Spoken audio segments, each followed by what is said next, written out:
Good evening and welcome to Moyo Talks. Tonight we are broadcasting live from the Moyo Talks studio in Cape Town. And for those of you who don't know, the Moyo Talks and Moyo the Heart Center is a platform for teachers, healers, and coaches to share their work and to share their wisdom with the world. And tonight is no different. We're going to be sharing some wisdom from two very special teachers of mindfulness and meditation. Before we get to them, though, I'd like to just make a few announcements, share some house rules with you. You are invited to share with us via the chat screen, via the chat function. At the bottom of your screen, you'll see a chat button, and you can click on that chat button and type a message in there, type your questions into there. If you've got anything you wish to share with the panel, feel free to post it into that chat button, into the chat box. And Cindy's going to type a little message in there now so you guys can see what that looks like as she types that in. The other thing that you can do is you can post questions to the panel into the Q&A tab.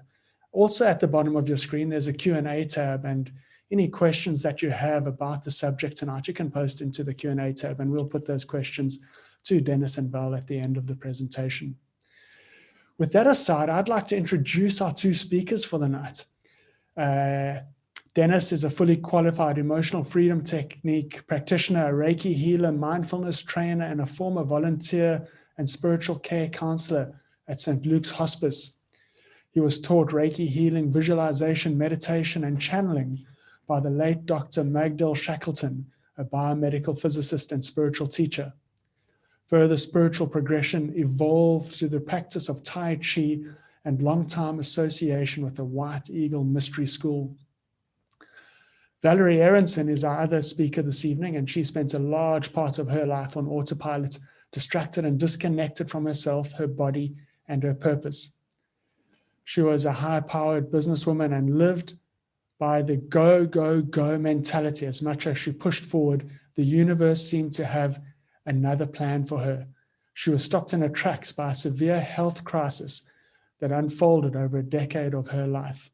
During this time, as a way to heal, she was introduced to meditation with a particular focus on the breath and the body.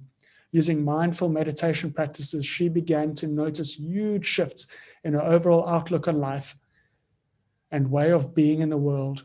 She was curious how something so simple could be so transformative. Through her healing years, she has connected deeply to mindfulness, to breathwork practices, and learned the power of stillness and inward reflection. She was no longer on the go and was simply being herself for the first time in her life. Mindfulness and meditation revealed a new path and a new state. These days, Valerie is an energy healer and a teacher and trainer of energy healers, and also a teacher of mindfulness and meditation techniques. Her practice brings a vast amount of joy, and her practice has touched a lot of people throughout her life and throughout her practice. With that said, I'd like to welcome Denis and Valerie this evening.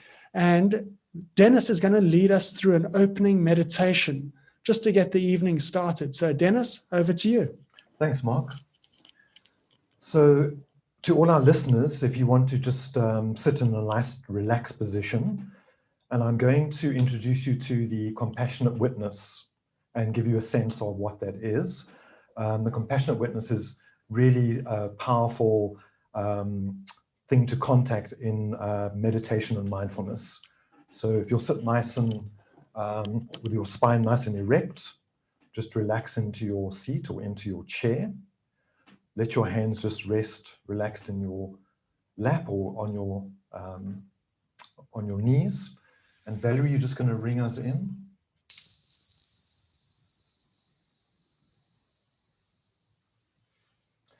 Right, now if you'll just follow my voice and gently close your eyes. And as you close your eyes, just relax your shoulders. We carry a lot of tension in our shoulders.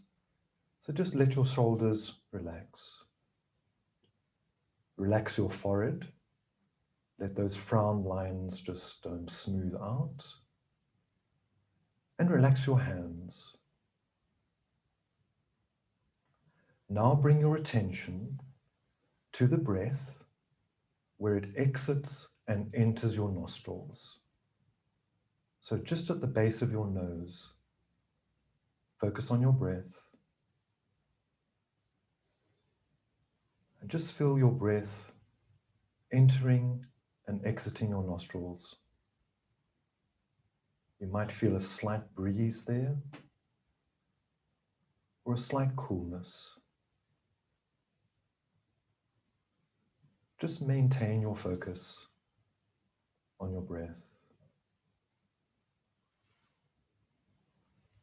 And as you focus on your breath, your thoughts subside, your emotions settle, and you feel your body relaxing. No thoughts are necessary.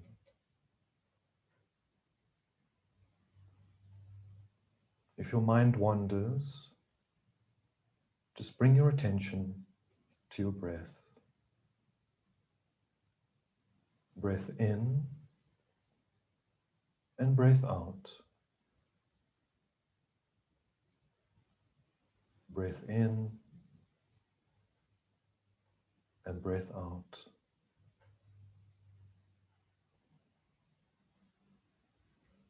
And as you hold your attention on your breath, just notice who is witnessing this breathing. Just feel that slight detachment as you become aware of the observer, the witness. And behind the witness, you can come to know a wonderful compassion. And that compassion extends to yourself and to the world around you.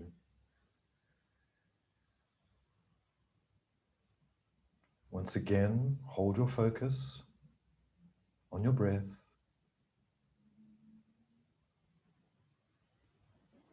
Notice how relaxed and centered you have become.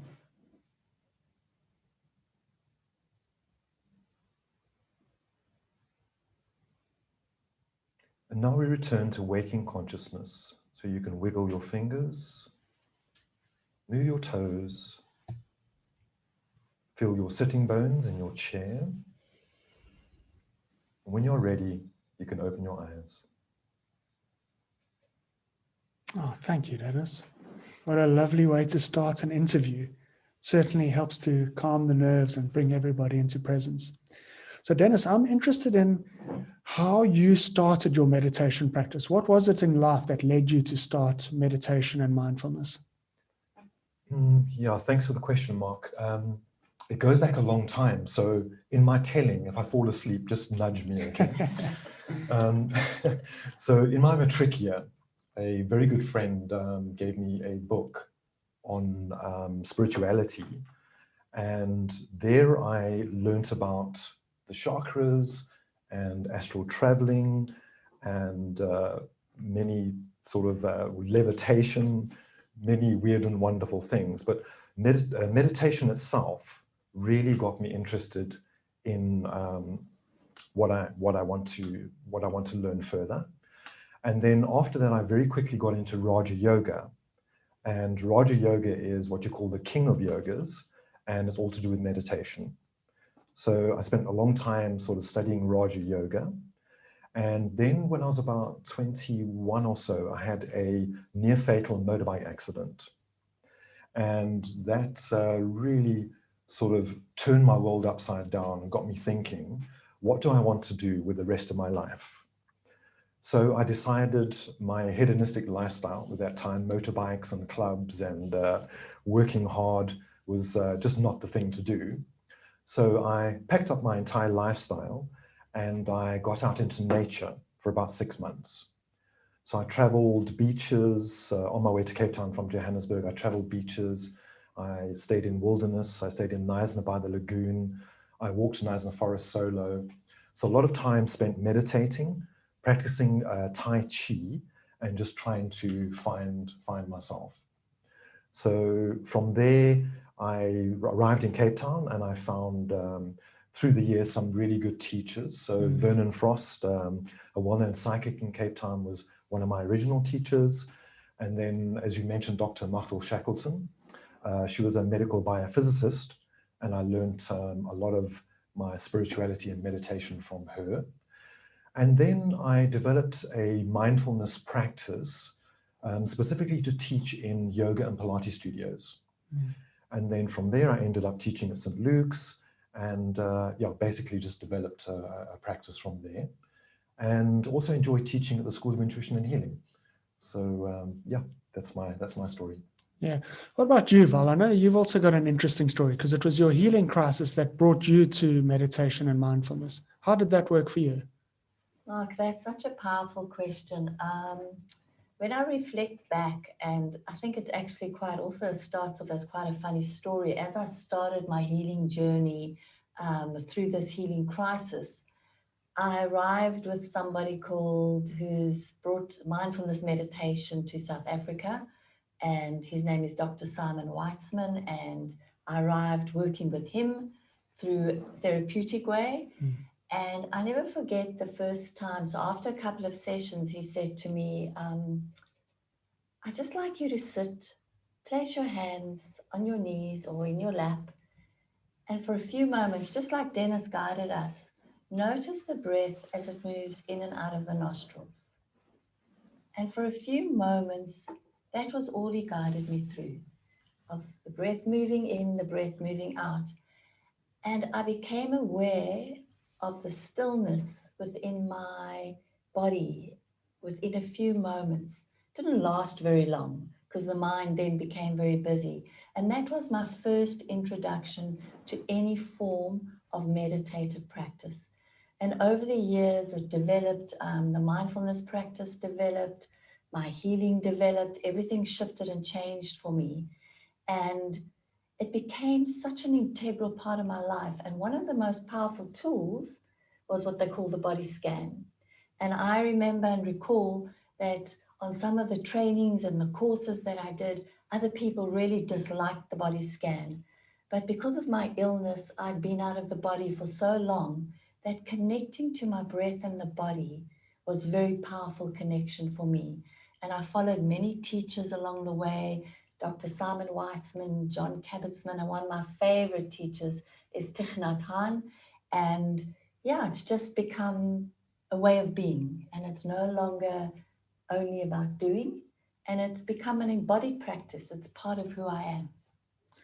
So Val, you were going through a healing crisis at the time that you started learning about meditation and mindfulness. What were the benefits of learning those techniques? I think, Pete, a lot of times we think that if you connect to the body through meditation, that all the pain will go away.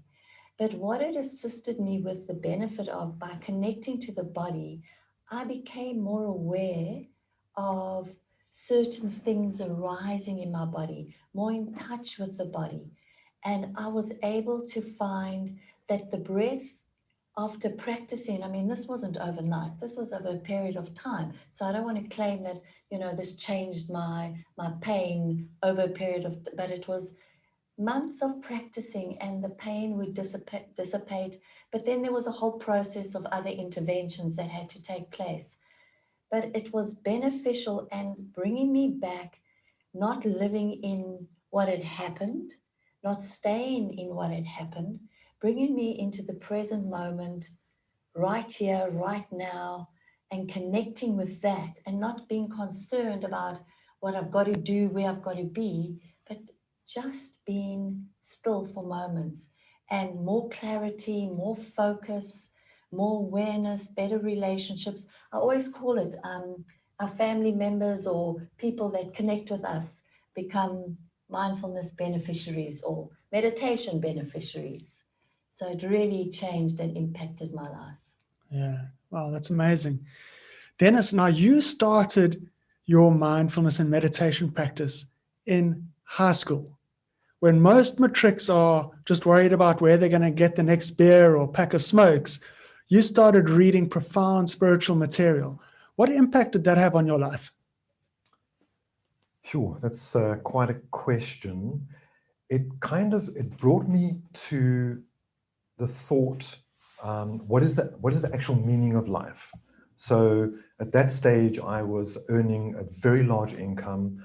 I was partying up a storm. I was, in a little way, supporting my family when my father was unemployed. And I was also engaged at that stage. And I've kind of got to the point where my spirituality would not come to the fore, and I felt like I was dying inside. So that's what I had to get out of. And meditation very slowly and very succinctly made me walk on that journey. And what were some of the early tools that you used to help with your meditation journey? Well, Raja Yoga is very, very specific in different tools. So one would be chakra cleansing, which we learn at the School of Intuition and Healing. So that's energetic work.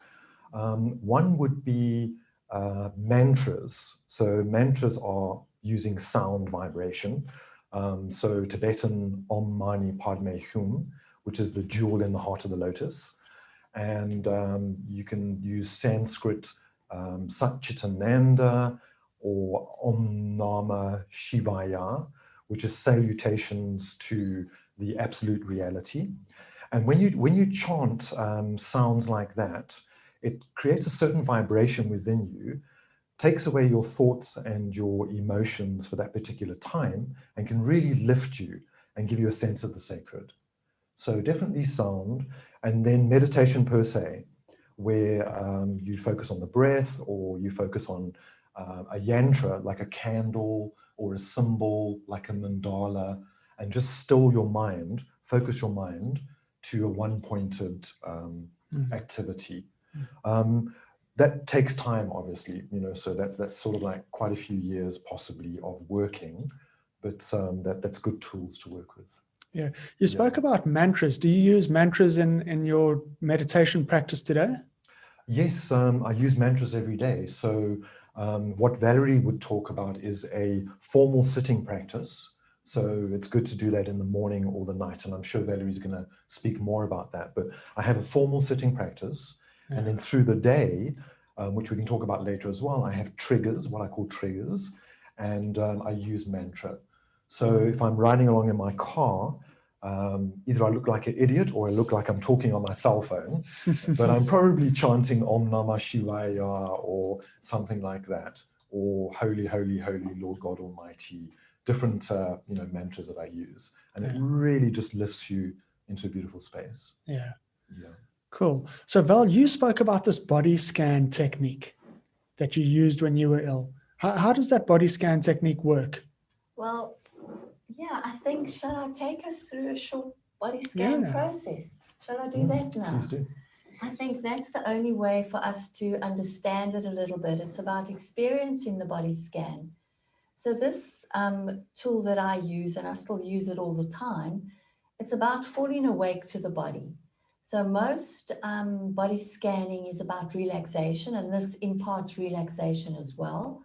But what you want to do is ensure that you stay awake and you connect through different parts of the body. You connect to sensations, you connect to whether it's warm or cold, but I'm not going to explain too much. I'm going to allow you to experience it. If you feel that you're sitting in a chair and you might fall asleep, I suggest you raise your arm like this and allow your arm to rest in your other hand, because if you doze off, your arm will fall down and that will wake you up.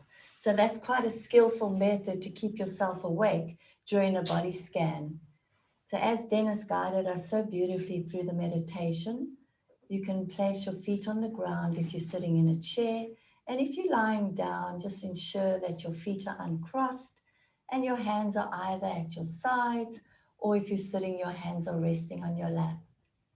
And once again, bring your awareness back to the breath that we learned a little bit about earlier, as it arrives in the nostrils and it leaves the nostrils. Just allow the breath to move in and out. I like to use these words. As I breathe in, I calm my body. And as I breathe out, I smile to my body. So just a few times, as you breathe in, I calm my body. As I breathe out, I smile to my body. And then eventually you'll see that the breath settles and finds its own rhythm. It's useful to note if your chest is feeling a bit shallow with your breath. See if you can move the breath a little bit deeper, possibly to the belly, and allow the belly to rise and the belly to fall away. And as you're sitting in this calm, relaxed position or lying down, bring awareness to your toes. All 10 toes. The toes on the left foot, the toes on the right. Get a sense if there's any difference between the toes on the left or right. Is there any warmth? Is there any tingling? Are there any sensations in your toes? And for a moment, allow yourself just to notice. Nothing to do, nothing to change, just bringing awareness to parts of the body as we scan the body. Then move your awareness to the soles of the feet, checking in with the soles of the feet. Anything that you can pick up or notice that is possibly different, the left from the right.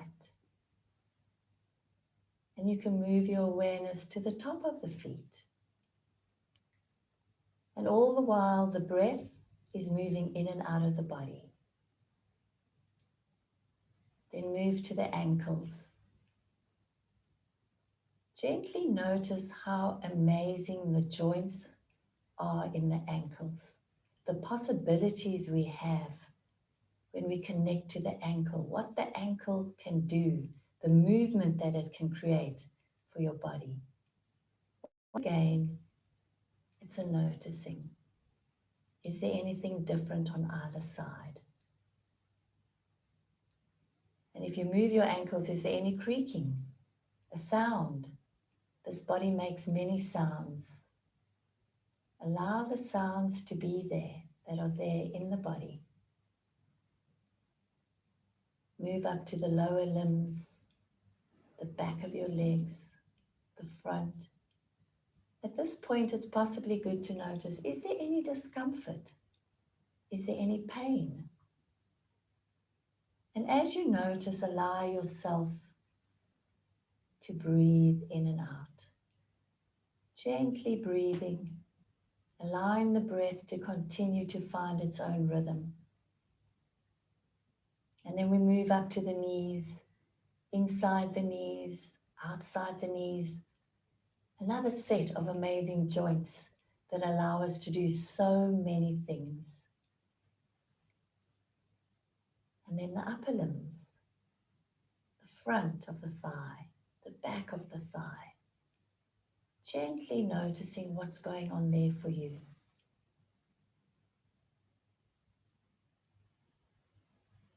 And as you move up, you arrive at the hips and the pelvic girdle.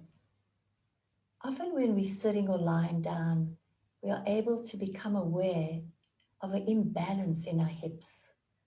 The one could be higher, the other one could be lower. See if you can notice if the left and the right hip are holding you in the same way.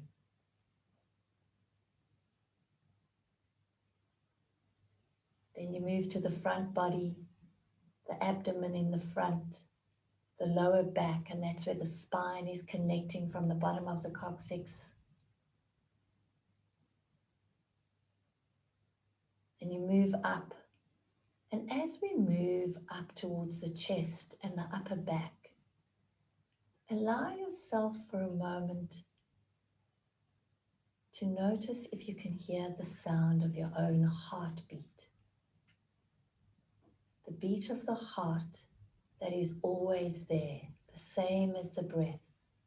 So as the heart beats, the breath makes a sound as well. These sounds within this breathing body right here, right now. And as we relaxed our shoulders earlier, notice when I said we're going to do a body scan, if that brought up some anxiety or tension, check in with your shoulders on both sides.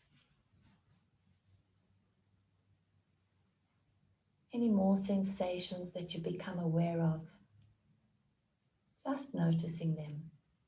And the neck that supports the head. And we just become aware of that neck that rests on the shoulders. And we move to the head, our face, the cheeks, the eyes. Check in with your eyes. See if you can notice any visual behind the eyelids. And then move to the top of your head. And for a few moments, allow yourself to breathe in and out. Whatever is there in the body, just noticing it and allowing the breath to move through.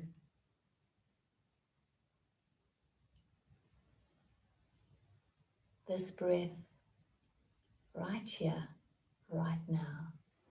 Nothing to do, nothing to change, nowhere to go.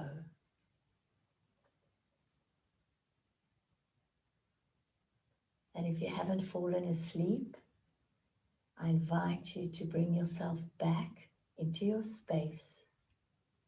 You can wriggle those fingers, and as you wriggle, notice those joints, maybe flex the ankles, and then open your eyes if your eyes have been closed. Thanks, Val. I don't know about the audience, but I definitely noticed some creaking in the joints. Yeah. So if you enjoyed that exercise, just type something into the chat box. Let us know what you felt, what you noticed. And yeah, just give us some feedback through the chat box. It'll be interesting to see where you're from and what you're sensing. Now, I don't know if you guys have heard that saying. There's a saying that says, you can't learn to ride a bicycle by reading a book. And I suspect meditation is the same. It doesn't matter what you read, you're not going to learn much until you actually put it into practice. Yeah. So I've got a question for you guys. What is the difference between mindfulness and meditation? So I go first. Yeah, you go first. I go first. Thank you. So I love the description of mindfulness. Mindfulness is bringing awareness in the present moment without judgment and possibly using the breath as an anchor.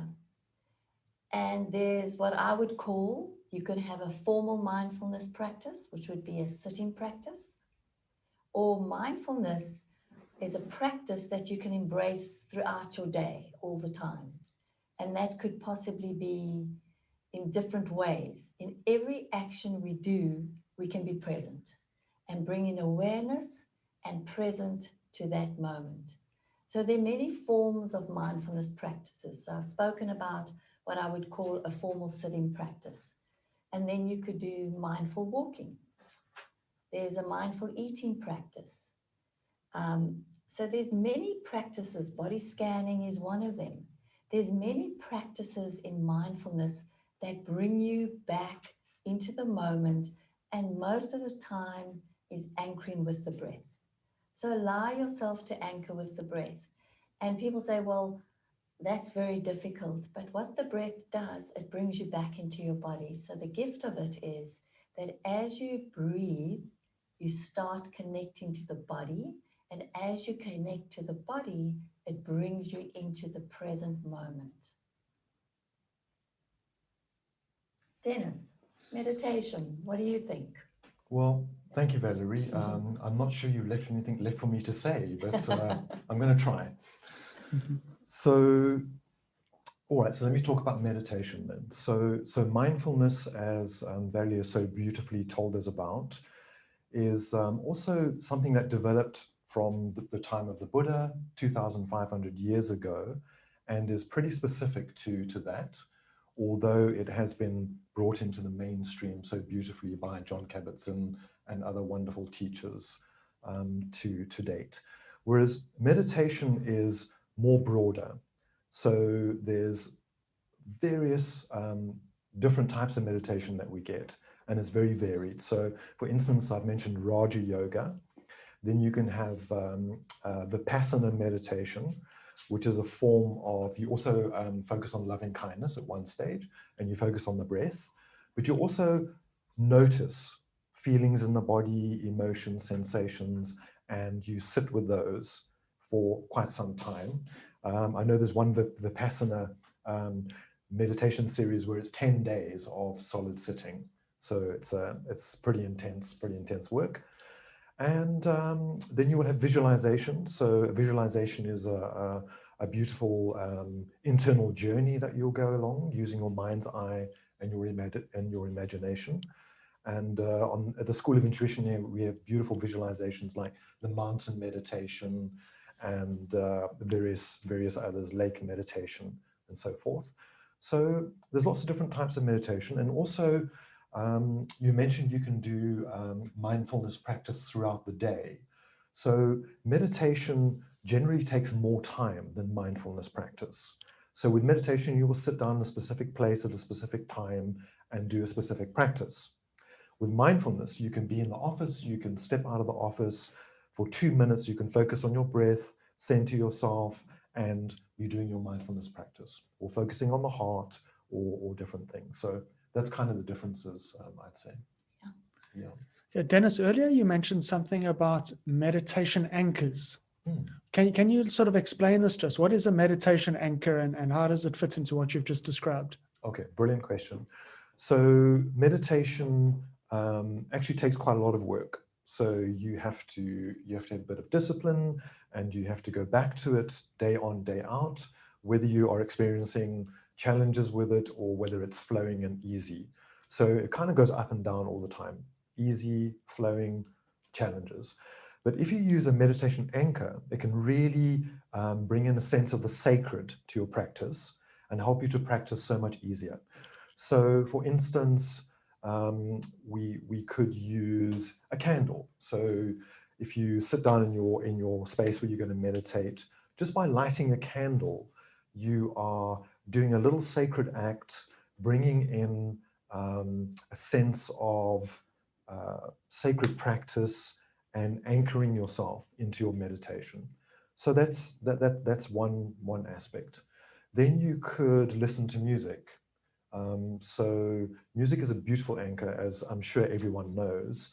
But specific to meditation, you might try particular classical music, perhaps Vivaldi or Bach or one of the Baroque classical musicians. Or you might listen to binaural beats, where you have different sounds going in different ears, and it's meant to balance out put your brain waves in sync. I find that really relaxing. There's also Gregorian chanting and various different types of music. So if you can find the music that really resonates with you, you can literally just sit down and keep tuning into the music, letting your thoughts settle, tuning into the sounds, and it's a really good anchor for meditation. And then lastly, I'll just mention triggers. So a trigger is something that can bring you into meditation anytime during the day. So you can use birdsong, and all you do is you just sort of tell yourself that birdsong is going to make you pause, center, perhaps focus on your breath, but just experience that moment of quiet and connection. And you can do that with birdsong. You might do it when you step in your car. So instead of stepping in your car frenetically, turning the ignition, reversing out really fast, and then rushing wherever you're going, you can just, as a trigger, you open your trigger is opening your car door. You open your car door and you're like, I'm going to do this mindfully. Slowly get in your car, take a deep breath as you put the key in the ignition, pause, have a thought, I'm going to have a really nice day instead of rushing, and then you mindfully drive into traffic. And then a third thing could be getting into the shower. So everyone showers or baths once every day, once a day, at least once a day, or in summer several times. So your trigger is as you step into the shower, as you step into the bath, and you experience that water. Okay, now I'm going to slow down. I'm going to slow my thoughts down. I'm going to tune in, and I'm going to be mindful. Yeah, I think I need to use that car technique, calming into the car and not being in a rush to get somewhere would be really beneficial. Now, a lot of people, when they're starting a meditation practice, when they want to start meditating, the biggest complaint, certainly when I was starting my meditation practice, is my mind is too busy. You know, I hear that from a lot of people. My mind is too busy to meditate. What do you guys have to say about that? Well, there's a few things I have to say about that, but I'll talk about one. It's what they call, in the teaching around mindfulness, they call it the monkey mind. So the monkey mind, as you sit down or to quieten, and mindfulness is about observing the thought and not getting caught in the thought. So that's very significant in mindfulness meditation. But the monkey mind, if you can visualize a monkey swinging from branch to branch, and that's what happens to your mind.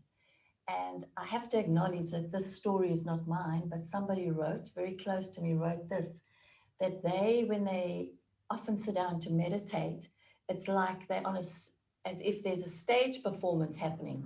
And then they're on the stage and they try to perform each character.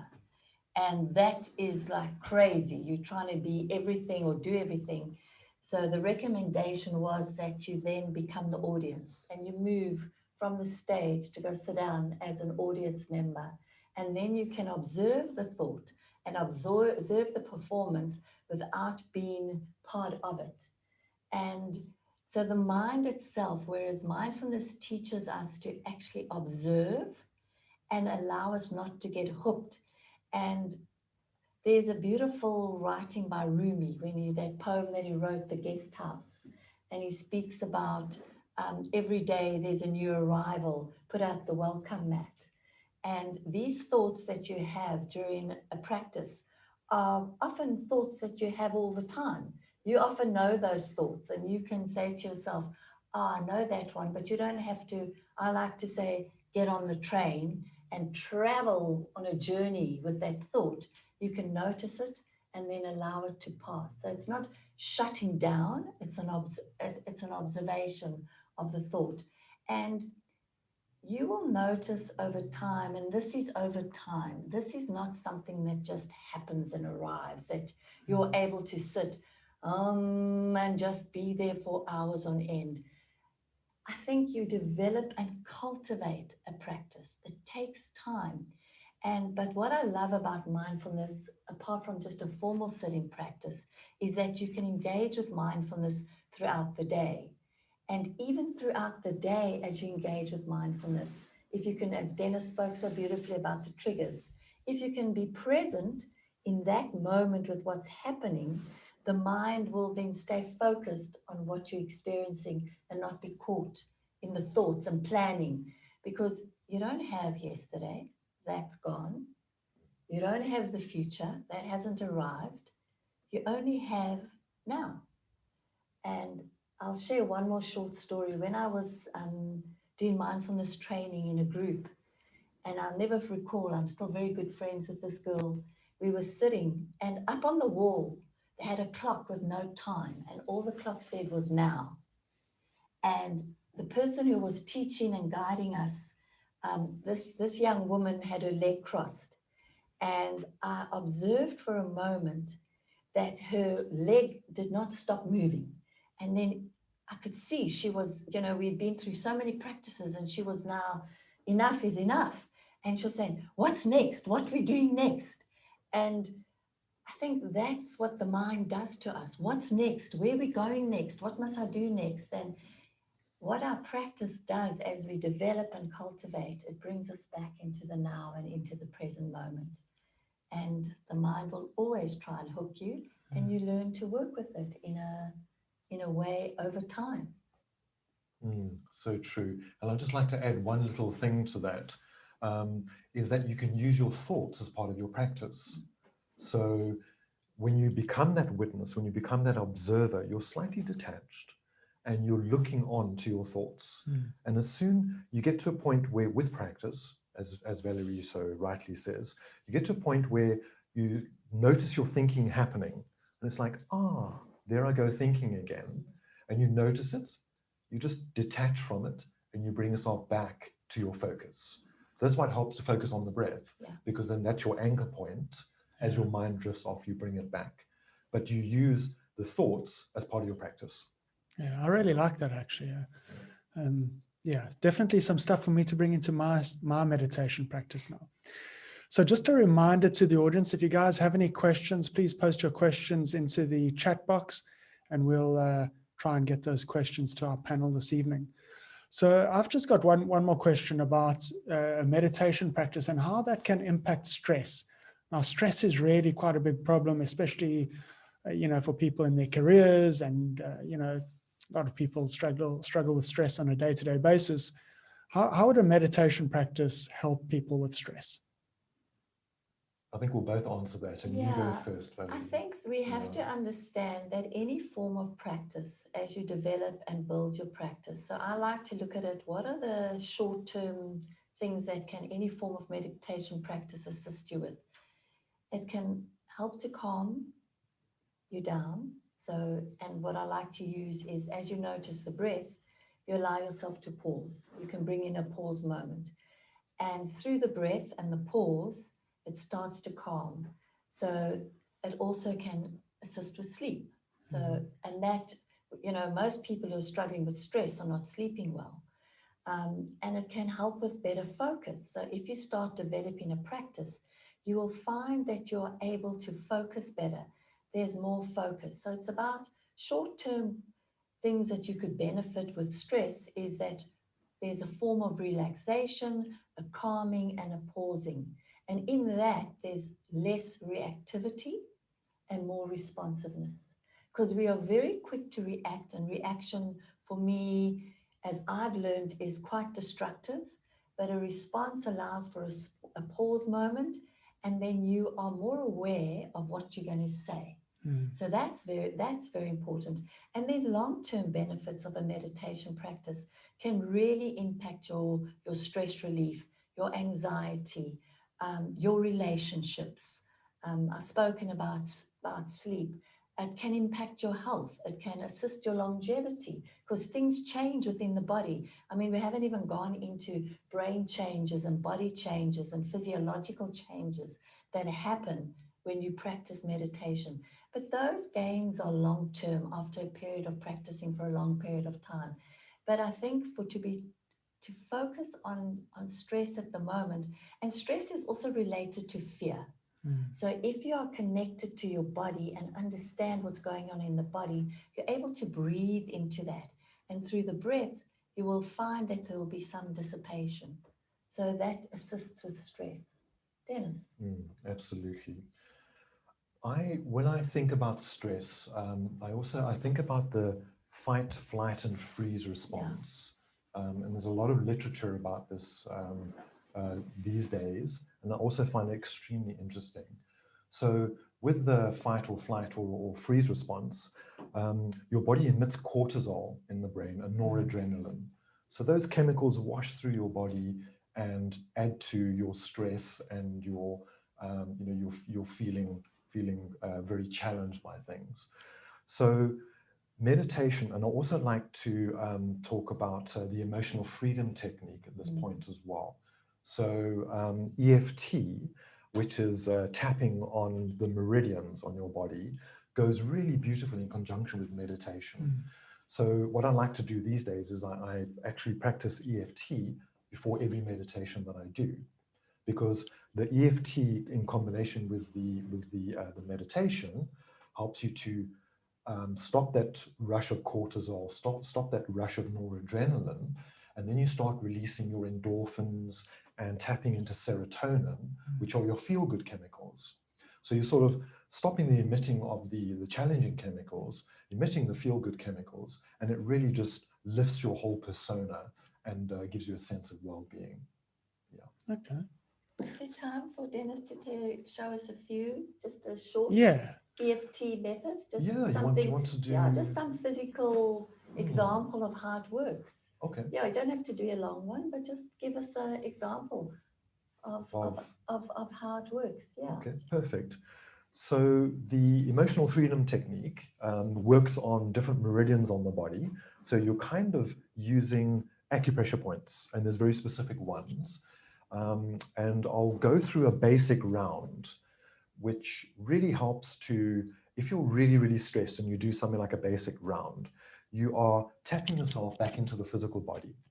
So you get a sense of the physical body, and it really grounds you and brings you back to the moment. So we start by, so you just tap with one hand. It doesn't matter which hand you use. And we'll start on the karate chop point, just over here. And you just tap. So I'm just kind of thrumming my fingers on this point, and I'm tapping over here. And while you're doing this, you can just be relaxing your shoulders and relaxing your forehead and not really thinking about anything. Just perhaps you just want to focus on peace. So here I am tapping in peace. There we go. You just do that for a couple of seconds, and then we go from the karate chop point to the top of the head. And you just tap around on the top of your head here. Okay, so what we're doing here is we are telling the medulla oblongata, the amygdala, we are telling the amygdala that we are safe. So at this point, we are tapping safety and peace into our body. Okay, so that's the point on the top of the head. Then we move on to the point where the eyebrow, just above where it meets the top of the nose, and we tap on that side. And we can do any side, it doesn't matter. So we just tap there. And the pressure is what's comfortable for you. So as long as you can feel it, as long as you can feel it nicely, it doesn't have to be too strong. You just tap on that point there. And we're tapping in peace, tapping in peace. Make sure you're breathing at this point. Try not to hold your breath. Then we move to the side of the eye. And it's just on the bone, this occipital bone over here. You tap on that point there. And you just tap for a little while, tapping in peace. And normally we have a statement while we're doing this. So we, like I mentioned peace. So we can just say to ourselves, I'm feeling really peaceful right now. But actually you start with your stress. So whatever challenge you're feeling, whatever stress you're feeling, you just tap on a point. So this is under the nose. And you would say, okay, I'm feeling really stressful right now, or I'm feeling really challenged right now. And you would do let me move to below the lips. So you would do a round on your stress. And then after that, you would focus on something positive. So it's kind of a procedure. But even just by doing this tapping on the body, you're getting the benefits. And then we move on to the side of the chest over here. And you can tap on one side, you can tap together. This is very energizing. So if you get up in the morning and you're feeling like really lethargic, if you just tap on your chest points like this, it really helps. If you're feeling really anxious, you just tap yourself into the body at these points. Here I'm feeling peaceful right now. The next point is just under the arm. So for ladies, it's where the bra strap is. You just tap under the arm over there.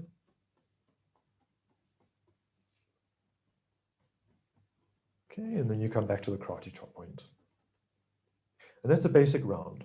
So if you do a basic round, just say, I'm feeling really peaceful right now. And you can do that several times. You just keep repeating it until you feel nice and centered, calm and balanced. Great, thanks, Denis. Yeah. Oh, that was great. Yeah, very useful and beneficial. We've got a question from somebody about the timing of a meditation practice, whereas mindfulness, you can practice mindfulness at any time. Are there any benefits to different times of the day or different days of the month in terms of a meditation practice? I've got an acronym for the morning one.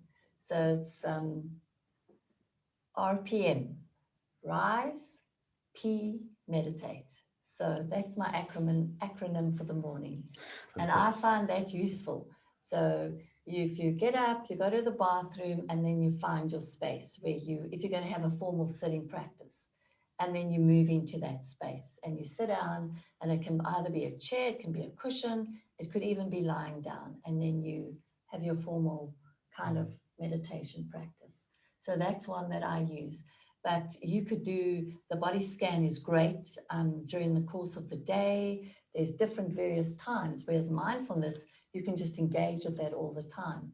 And so a formal practice is when you make time, allocate it.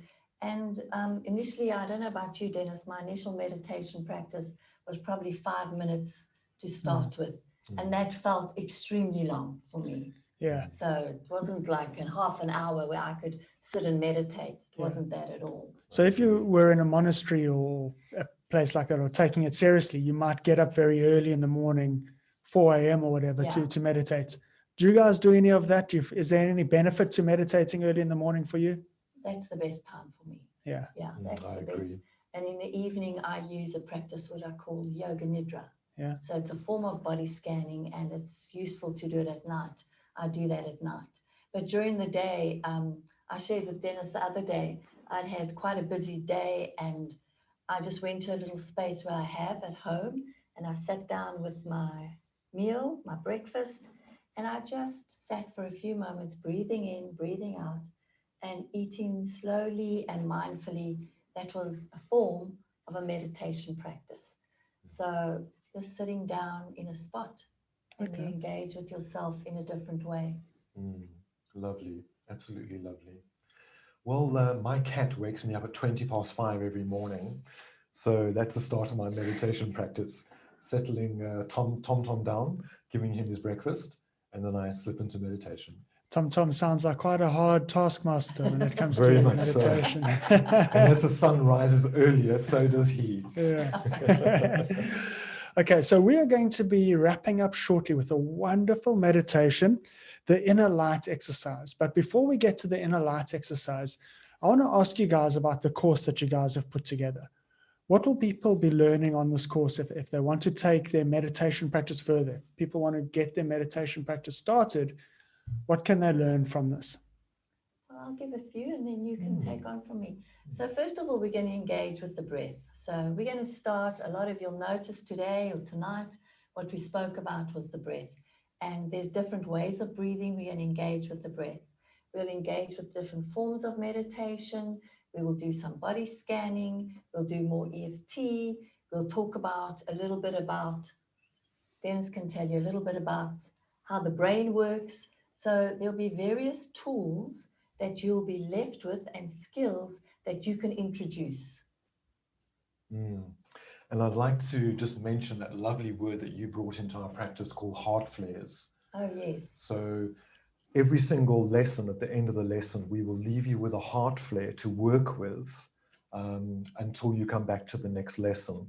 And each heart flare is a specific mindfulness practice that you will get to experience for yourself, and then share with the participants and share with us. So I think that'll be quite a lovely exercise. And also I'm thinking of the, on just before in December, we're going to have a ceremony and a ritual, which is a bonus practice. And there we will most probably set you up for the new year. And then you will have tools and practices to utilize in the next year before we go on to our final practice in January. Okay, great. So how many weeks is this course? So the course is 7 weeks. Yeah, 7 weeks in total. Yeah. And I believe it's on a Wednesday morning. So it's every Wednesday morning for 7 weeks.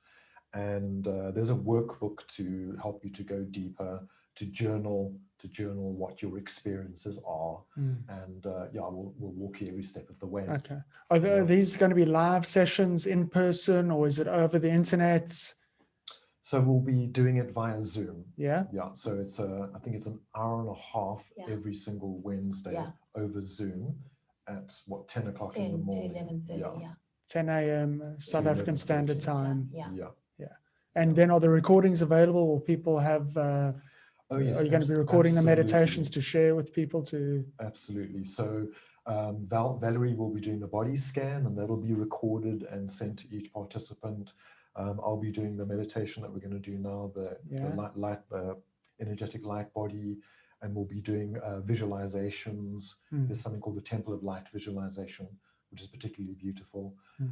And Valerie will be doing some more breathwork exercises. So there'll be lots of tools to take away with you. Yeah. Because an hour and a half sounds like a very long meditation for a beginner, but it sounds like they're going to, in that time, you're going to be doing a number of different tools and techniques for. Yes, Yeah. absolutely. Yeah. Okay, Yeah. great. So that for South African citizens is 1,200 Rand, and there's an early bird special up until Friday midnight. And you can get that course for 725 Rand if you're a South African citizen, or $70 if you're an international citizen. And there is the link to go to. You'll be receiving an email with these details shortly. So yeah, thanks very much, guys. It really does sound great because, I've been meditating for a number of years, but I've learned a lot tonight. So it's, you guys really know your stuff, and it's really going to be a great exercise. So if we can then go, I just want to see if there are any more questions that have come in from the audience before we go to the final exercise. I don't see any other questions. So we're going to just go into that final exercise, the inner light exercise. So if one of you guys can just take it on. Okay. So if you just settle yourself nicely into your chair so that you're nice and comfortable. Okay. Let's do a mudra. So if you just place your thumb and your fingers together on each side of your hand, and then you can either place your hand down, which is very, very grounding, or I see as Mark had initially, you can turn it up to receive insight and wisdom.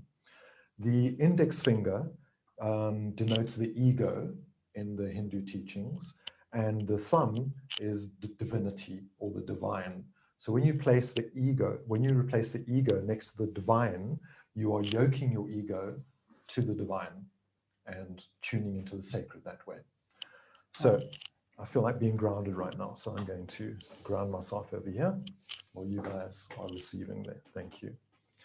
So once again, just let your shoulders relax. Okay, and just follow my voice as you gently close your eyes. I want you to feel your feet on the ground so that we do this exercise from a lovely grounded space. And while you're there, just extend in your mind's eye, just extend roots from the soles of your feet down into Mother Earth. So just get a sense of being rooted and grounded solidly in Mother Earth. And then I want you to bring your attention to your breath, where it exits and enters your nostrils. So we're just focusing our attention on the breath, becoming aware of that. And as we do this, you are entering a witness state, just observing with no thought.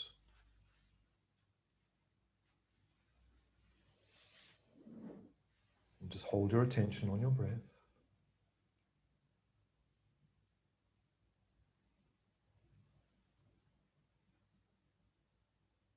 If your mind wanders, just bring it back to the sensation of the breath.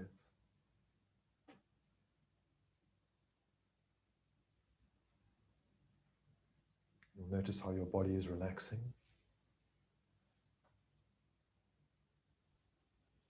You'll notice how your mind is relaxing.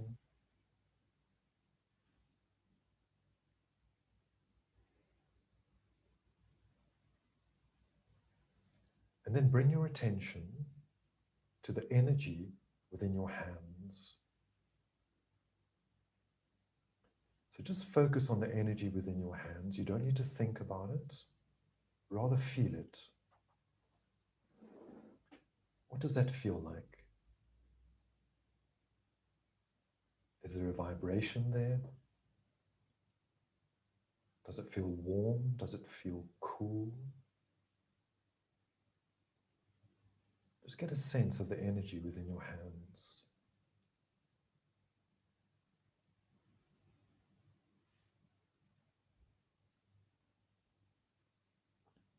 Then bring your attention to your feet, to the energy within your feet.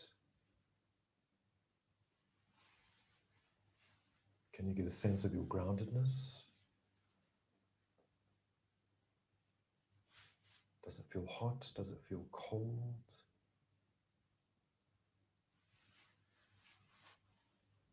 Just hold your awareness on the energy within your feet.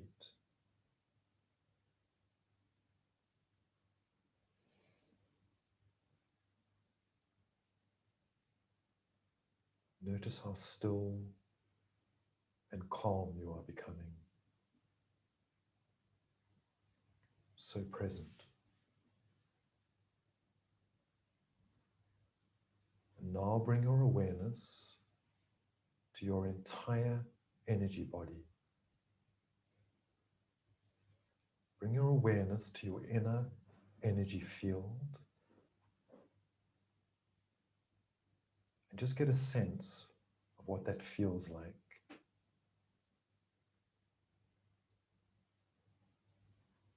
You don't need to think about it. Just feel it. Does it feel spacious? Is it vibrating? Is it restful? We are energetic beings. So just see if you can get a sense of your energy body.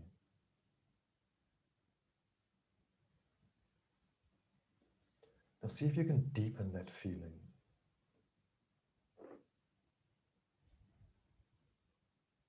Can you feel a lightness of being?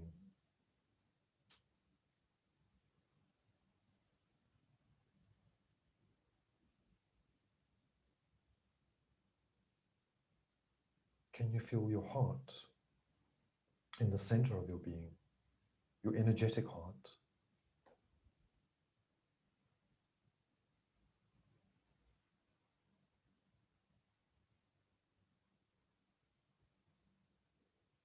Can you feel the compassion that resides there?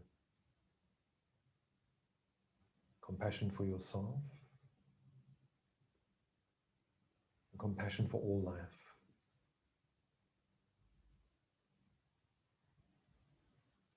When you bring your awareness to your heart, there you have a sense of the sacred.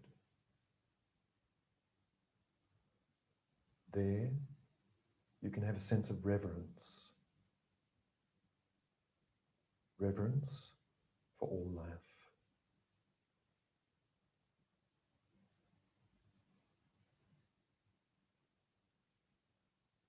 Can you feel the silence that resides here? The silence beyond thoughts, the deep inner silence that resides within you.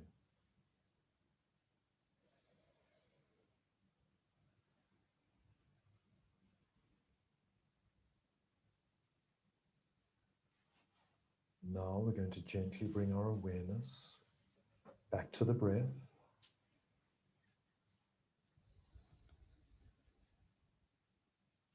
Bring your awareness to the breath where it enters and exits your nostrils. Feel your sitting bones back on your chair. Move your fingers. Move your toes, and when you're ready, you can open your eyes. Okay, thank you very much, Denis. It's been such a good evening with so many beautiful meditations. So I just want to thank you guys for being here this evening, for sharing your knowledge and your experience, and for just your presence and for these exercises. So thank you very much for being here tonight. Absolute pleasure. Thank you. And I just want to make some announcements about upcoming events for Moyo Talks. Next week, as South Africa takes its focus to the issue of gender-based violence, we are having a webinar with Lois Wagner, who has written a book about her experience. A few years ago, whilst working late on New Year's Eve, she was violently raped and left for dead. And she's written a book about the experience and has developed some tools for taking people forward from this. And so her webinar, From Fear to Forgiveness to Freedom, is going to be taking place next week, Wednesday at 8 p.m. So do make sure you sign up for that. There's going to be some really important lessons in that. And then on the 2nd of December, we have our end of year event live at Erin Hall and live streamed as well to the internet. So if you're unable to be there, you can catch it on the internet. We have a numerologist and a astrologer telling us what to expect from 2021. And we also have a futures strategist, John Sinai, who's going to be talking about things that are changing in the future and taking a look at the future from a conscious perspective.